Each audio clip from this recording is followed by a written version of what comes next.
Comment utiliser Python Tutor pour voir comment fonctionne pas à pas un programme un peu complexe. Alors ici, nous avons un programme constitué d'une première fonction qui permet de mettre un nombre carré et une deuxième fonction qui construit une liste en appelant deux fois la première fonction, une première fois pour comparer la valeur de cette fonction à un seuil et une deuxième fois avec lappend pour construire une liste. Alors, nous voulons construire une liste avec 8 éléments et on essaie de comprendre pourquoi on passe ici l'argument 64 pour pouvoir construire cette liste de 8 éléments. Alors, je sélectionne mon code, CTRL-C, les touches du clavier, je clique sur le lien qui me renvoie sur Python Tutor, CTRL-V avec les touches du clavier, je colle mon programme, attention, j'ai l'activation automatique de la traduction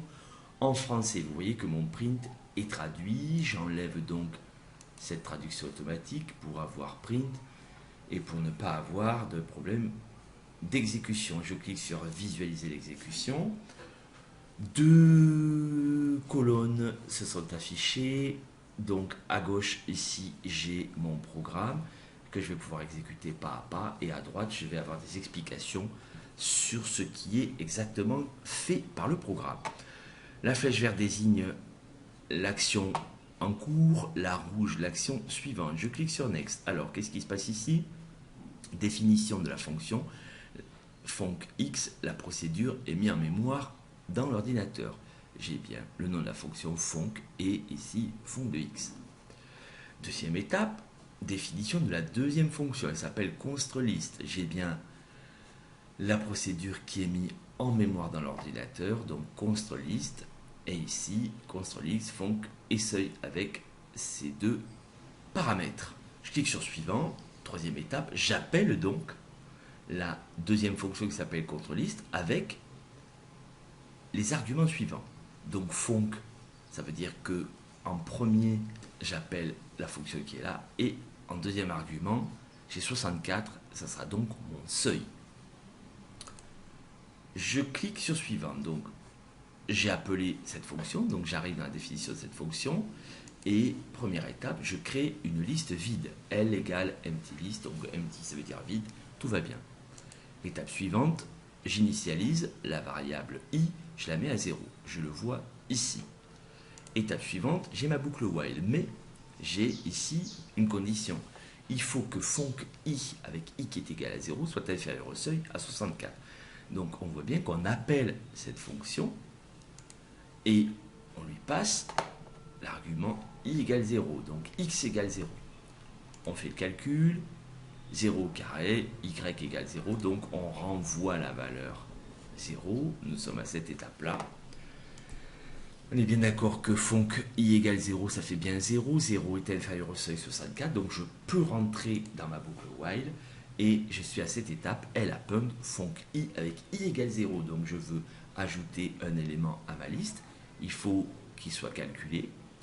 Donc je fais dans ma fonction x est égal à 0. Je vais trouver pareil, 0.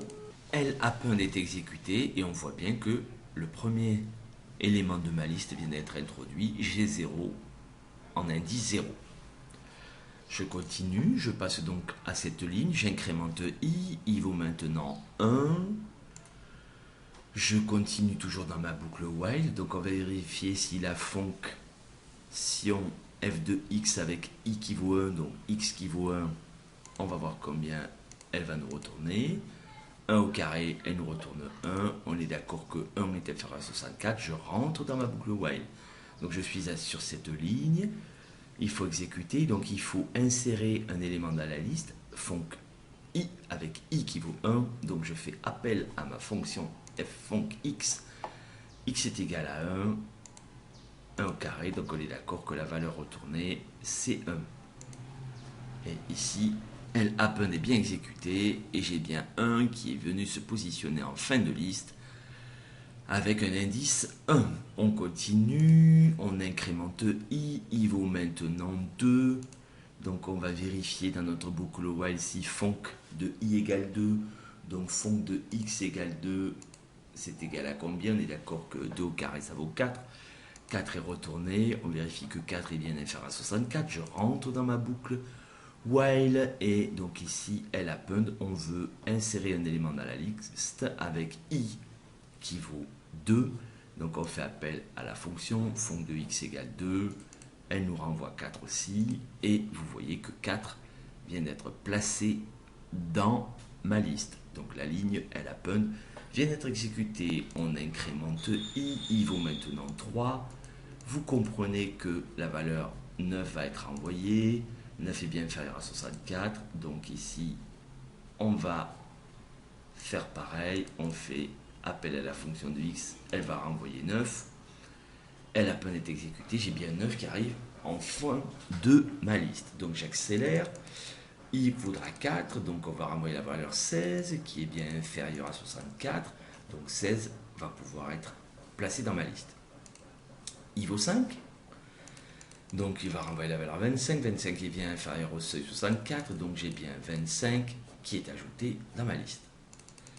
6, ça va donner 36, j'aurai bien 36 qui va être ajouté dans ma liste. On passe à 7, 7 est bien, cette fois c'est 49, c'est bien inférieur à 64, donc je rentre dans ma boucle, ça va bien être ajouté dans ma liste. Maintenant attention, j'arrive à i égale 8. Donc x vaut 8, 8 au carré vaut 64, 64 est renvoyé, on compare 64 qui est inférieur à 64, ce n'est plus vrai, donc vous allez voir que je ne rentre pas dans la boucle while, je vais directement sur return. Et je clique une dernière fois, puisque la ligne 11 return a été exécutée, et donc on est bien d'accord qu'on affiche ce qui est retourné. On a bien une liste ici de 1, 2, 3, 4, 5, 6, 7, 8 éléments qui a été renvoyé, qui est affiché. Et on comprend pourquoi, pour avoir 8 éléments, il fallait placer un seuil à 64, puisque cette première fonction-là, elle faisait le carré. Donc il fallait que j'atteigne les 64, 8 au carré, donc pour pouvoir avoir une liste de 8 éléments. Voilà comment fonctionne Python Tutor. Alors, je vous conseille vivement de l'utiliser dès que vous avez un doute sur un programme pour voir son exécution pas à pas. Je vous remercie de m'avoir écouté et bonne programmation à tous.